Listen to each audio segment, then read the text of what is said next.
ನಮಸ್ಕಾರ ವೀಕ್ಷಕರೇ.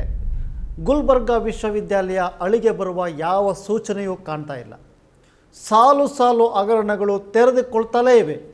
ಪರೀಕ್ಷಾ ಫಲಿತಾಂಶ ನೀಡುವಲ್ಲಿ ಭಾರೀ ವಿಳಂಬ ಅನುಸರಿಸಿ ವಿವಾದಕ್ಕೆ ಗುರಿಯಾಗಿದ್ದ ವಿವಿ ಈಗ ಮತ್ತೆ ತನ್ನ ಅಧ್ವಾನಗಳಿಂದ ಟೀಕೆಗೆ ಒಳಗಾಗ್ತಾ ಇದೆ.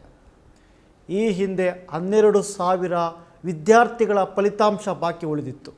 ಈಗಲೂ 6,000 ಮಕ್ಕಳ ಫಲಿತಾಂಶ ಬರಬೇಕಿದೆ ಅಂತ ಮೂಲಗಳು ಹೇಳ್ತಾ ಇವೆ. ಹೀಗಿರುವಾಗ ಗಾಯದ ಮೇಲೆ ಉಪ್ಪು ಸವರಿದಂತೆ ಮತ್ತೊಂದು ಪರೀಕ್ಷಾ ಅಕ್ರಮ ಬೆಳಕಿಗೆ ಬಂದೈತೆ. ಈ ದಿನ.comಗೆ ಲಭ್ಯವಾಗಿರೋ ದಾಖಲೆಗಳ ಪ್ರಕಾರ ಪರೀಕ್ಷಾ ಅಂಕಗಳನ್ನೇ ಭಾರೀ ದೊಡ್ಡ ಮಟ್ಟದಲ್ಲಿ ತಿರುಚಿರುವುದು ಕಣ್ಣಿಗೆ ರಾಚ್ತಾ ಇದೆ. 2023-24ನೇ ಸಾಲಿನ BEd ಪರೀಕ್ಷಾರ್ಥಿಗಳ ಅಂಕಗಳನ್ನೇ ತಿದ್ದುಪಡಿ ಮಾಡಿ ವಿಶ್ವವಿದ್ಯಾಲಯ ಪೇಚಿಗೆ ಸಿಲುಕೈತೆ. ಉತ್ತರ ಪತ್ರಿಕೆಯ ಮೌಲ್ಯಮಾಪನದ ಬಳಿಕ ಮಾರ್ಕ್ಸ್ ಲಿಸ್ಟ್ ಮಾಡುವಲ್ಲಿ ಅಕ್ರಮ ನಡೆದಿರುವುದು ಕಂಡು ಬಂದಿದೆ. ಮಾರ್ಕ್ಸ್ ಲಿಸ್ಟ್ ಆಧಾರದಲ್ಲಿ ಗಣಕೀಕರಣ ಮಾಡಲಾಗುತ್ತೆ.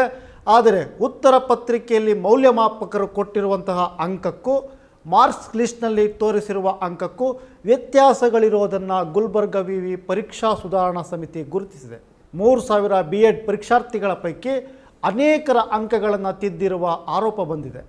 ಉತ್ತರ ಪತ್ರಿಕೆಯಲ್ಲಿ 53 ಅಂಕಗಳಿರೋದು ಮಾರ್ಕ್ಸ್ ಲಿಸ್ಟ್ನಲ್ಲಿ 70 ಆಗೈತೆ, 90 ಇರೋದು 30 ಆಗೈತೆ. ಈ ರೀತಿಯ ವ್ಯತ್ಯಾಸ ಕಂಡು ಬಂದಿದೆ.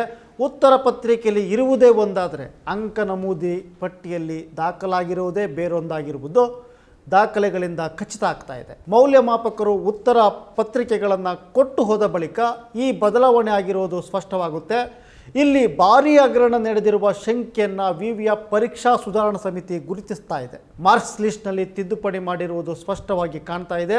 ಈಗಾಗಲೇ ನಮೂದಾಗಿರುವ ಅಂಕಿಗಳನ್ನು ಒಡೆದು ಹಾಕಿ ಹೊಸದಾಗಿ ಬರಲಾಗಿದೆ. ಈ ದಿನ.com ಜೊತೆಯಲ್ಲಿ ಮಾತಾಡಿದಂತಹ ಗುಲ್ಬರ್ಗಾ ವಿವಿ ಪರೀಕ್ಷಾ ಸುಧಾರಣಾ ಸಮಿತಿಯ ಅಧ್ಯಕ್ಷ ಸಿದ್ದಪ್ಪ ಮೂಲ್ಗೆ ಅವರು ಹೀಗೆ ಹೇಳ್ತಾರೆ. ನಾವು ಸಭೆಯನ್ನು ನಡೆಸಿದ್ದೇವೆ, ಮಧ್ಯಂತರ ವರದಿಯನ್ನು ಸಲ್ಲಿಸಿದ್ದೇವೆ. ಈ ಹಗರಣವನ್ನು COD ತನಿಖೆಗೆ ವಹಿಸಬೇಕು ಅಂತ ಸೂಚಿಸಿದ್ದೇವೆ. ಹಲವಾರು ಮಕ್ಕಳ ಅಂಕಗಳು ತಿರುಚಲ್ಪಟ್ಟಿರುವುದು ನಮ್ಮ ಗಮನಕ್ಕೆ ಬಂದಿದೆ. 2023-24ನೇ ಸಾಲಿನ BEd ದ್ವಿತೀಯ ಸೆಮಿಸ್ಟರ್ ಮತ್ತು 4ನೇ ಸೆಮಿಸ್ಟರ್ನಲ್ಲಿ ಈ ಹಗರಣ ನಡೆದಿರುವುದು ಕಂಡು ಬಂದಿದೆ ಅಂತ ಸಿದ್ದಪ್ಪ ಮೂಲ್ಗೆ ಅವರು ನಮಗೆ ಖಚಿತಪಡಿಸಿದ್ದಾರೆ. ಸಮಿತಿ ಸಲ್ಲಿಸಿರುವ ವರದಿಯ ಮತ್ತೆರಡು ನಿರ್ಧಾರಗಳನ್ನು ತಿಳಿಸಿದ ಸಿದ್ದಪ್ಪ ಮೂಲ್ಗೆ ಅವರು ಪರೀಕ್ಷಾ ವಿಭಾಗದ BEd ವಿಭಾಗಕ್ಕೆ ಸಂಬಂಧಿಸಿದ ಎಲ್ಲ ಸಿಬ್ಬಂದಿಗಳನ್ನು ತಕ್ಷಣವೇ ವರ್ಗಾವಣೆ ಮಾಡಿ ಸೂಕ್ತ ಕ್ರಮ ಜರುಗಿಸಬೇಕು. ವಿದ್ಯಾರ್ಥಿಗಳ ಹಿತದೃಷ್ಟಿಯಿಂದ 2ನೇ ಮತ್ತು 4ನೇ ಸೆಮಿಸ್ಟರ್ನ ಮೂಲ ಮೌಲ್ಯಮಾಪನದ ಅಂಕಗಳನ್ನು ಪರಿಗಣಿಸಿ ಹಾಗೂ ವಸ್ತುನಿಷ್ಠತೆಯನ್ನು ಪರಿಶೀಲಿಸಲು 4 ಜನ ಬಾಹ್ಯ ಪರೀಕ್ಷಕರನ್ನು ನೇಮಿಸಿಕೊಂಡು ಮೌಲ್ಯಮಾಪನ ಮತ್ತು ಫಲಿತಾಂಶ ಪ್ರಕ್ರಿಯೆಯನ್ನು ಪೂರ್ಣಗೊಳಿಸಬೇಕು ಎಂದು ಸೂಚನೆ ನೀಡಲಾಗಿದೆ ಅಂತ ಸಿದ್ದಪ್ಪ ಮೂಲ್ಗೆ ಅವರು ತಿಳಿಸಿದ್ದಾರೆ. ಈ ದಿನದ ಜೊತೆ ಗುಲ್ಬರ್ಗಾ ವಿವಿ ಪರೀಕ್ಷಾ ವಿಭಾಗದ ರಿಜಿಸ್ಟರ್ ಅಂದರೆ ಮೌಲ್ಯಮಾಪನ ರಿಜಿಸ್ಟರ್ NG ಕಣ್ಣೂರ್ ಅವರು ಮಾತಾಡಿ ಮಾರ್ಕ್ಸ್ ಲಿಸ್ಟ್ನಲ್ಲಿ ಗೊಂದಲಗಳಾಗಿರುವ ಸಂಬಂಧ ತನಿಖೆ ನಡೆಸಲು ಡೀನ್ ಫ್ಯಾಕಲ್ಟಿ ಆಫ್ ಎಜುಕೇಷನ್ ಆಗಿರುವಂತಹ ಪ್ರೊಫೆಸರ್ ಬಾಬಣ್ಣ ಹೂವಿನಬಾವಿಯವರ ನೇತೃತ್ವದಲ್ಲಿ ಸಮಿತಿ ರಚಿಸಲಾಗಿದೆ. ಎಷ್ಟು ಪತ್ರಿಕೆಗಳನ್ನು ಟ್ಯಾಂಪರಿಂಗ್ ಮಾಡಲಾಗಿದೆ ಎಂಬುದನ್ನು ನಾವು ಎಣಿಸಲು ಹೋಗಿಲ್ಲ. ತನಿಖಾ ಸಮಿತಿ ಎಲ್ಲವನ್ನು ಪರಿಶೀಲಿಸಿ ಮುಂದಿನ ಕ್ರಮಗಳ ಕುರಿತು ತಿಳಿಸಲಿದೆ. ಟ್ಯಾಂಪರಿಂಗ್ ಆಗಿರುವ ಪ್ರಶ್ನೆ ಪತ್ರಿಕೆಗಳಿಗೆ ಸಂಬಂಧಿಸಿದ ಫಲಿತಾಂಶ ಪ್ರಕಟವಾಗಿಲ್ಲ. ಗಣಕೀಕರಣ ಮಾಡುವಾಗ ನಡೆದಿರುವಂತಹ ಹಗರಣ ಇದಾಗಿದ್ದು ನಮ್ಮ ಗಮನಕ್ಕೆ ಬಂದಿದೆ. ತನಿಖಾ ಸಮಿತಿ ನೀಡುವ ವರದಿ ಆಧರಿಸಿ ಮುಂದಿನ ಕ್ರಮ ಜರುಗಿಸಲಾಗುವುದು ಅಂತ NG ಕಣ್ಣೂರ್ ಅವರು ಸ್ಪಷ್ಟನೆಯನ್ನು ನೀಡಿದ್ದಾರೆ. ಗುಲ್ಬರ್ಗಾ ವಿವಿ ಸಿಂಡಿಕೇಟ್ ಸದಸ್ಯರಾದ ಸಿದ್ದಪ್ಪ ಸುಳ್ಳದ ಅವರು ಈ ದಿನ.com ಜೊತೆ ಮಾತಾಡಿ ಯೂನಿವರ್ಸಿಟಿಯ ಪೂರ್ಣ ಹೆಸರನ್ನು ಪರೀಕ್ಷಾ ವಿಭಾಗದವರು ಹಾಳು ಮಾಡ್ತಾ ಇದ್ದಾರೆ. BEd ಕಾಲೇಜಿನ ಫಲಿತಾಂಶವು ತಡವಾಗಿ ಬರ್ತಾ ಇದೆ.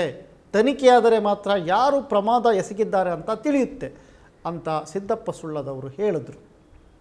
ಒಟ್ಟಾರೆಯಾಗಿ ಗುಲ್ಬರ್ಗಾ ವಿಶ್ವವಿದ್ಯಾಲಯವು ಹಗರಣಗಳ ಕೊಂಪೆಯಾಗಿರುವುದು ಕಂಡು ಬರ್ತಾ ಇದೆ. ಮತ್ತಷ್ಟು ಪರೀಕ್ಷಾ ಅಕ್ರಮಗಳು ವಿದ್ಯಾರ್ಥಿಗಳ ಭವಿಷ್ಯವನ್ನು ಅನಿಶ್ಚಿತತೆಗೆ ದೂಡ್ತಾ ಇದೆ. ಈಗಾಗಲೇ ಪರೀಕ್ಷಾ ಫಲಿತಾಂಶಗಳ ವಿಳಂಬದಿಂದಾಗಿ ಸಂಕಷ್ಟಕ್ಕೆ ಸಿಲುಕಿದಂತಹ ವಿಶ್ವವಿದ್ಯಾಲಯದ ವಿದ್ಯಾರ್ಥಿಗಳಿಗೆ ಮತ್ತೊಂದು ಸವಾಲು ಎದುರಾಗಿದೆ. ಮುಂದಿನ ಸಂಚಿಕೆಯಲ್ಲಿ ನೋಡಿ ಮತ್ತೊಂದು ಕರ್ಮಕಾಂಡದೊಂದಿಗೆ ಬರ್ತೀನಿ. ನಮಸ್ಕಾರ. ಮತ್ತಷ್ಟು ವಿಶೇಷ ವಿಡಿಯೋಗಳನ್ನು ನೋಡಲು ಮತ್ತು ಹೊಸ ವಿಡಿಯೋಗಳ ಬಗ್ಗೆ ತಿಳಿಯಲು ಈ ದಿನ.com ಯೂಟ್ಯೂಬ್ ಚಾನೆಲ್ ಸಬ್ಸ್ಕ್ರೈಬ್ ಮಾಡಿ ಮತ್ತು ಬೆಲ್ ಐಕಾನ್ ಕ್ಲಿಕ್ ಮಾಡಿ.